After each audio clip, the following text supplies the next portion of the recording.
Kami namatay oh. Hindi po kayo talaga yung naka-update. Pwede.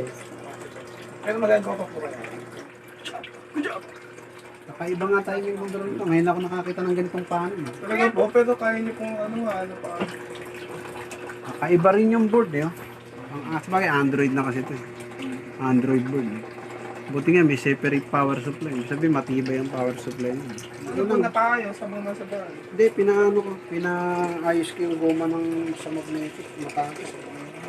Yung bushing lang is parang gripo na eh. Opo, delikado rin po. Parang sinaksak na walang sabi nung yan. Basag daw yung makina. Wala, parang mababasag hindi mo bumabangga. Ano yun? Ganyan din nasira.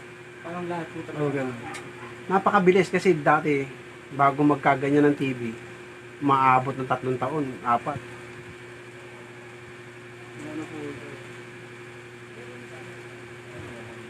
Yan, ang magsha-shut daw yung timing control. Kasi may leak na. Yun pa nasira yan. 1, 2. Yun. Ayun o, goods na goods. Swabing swabe. Sinama ko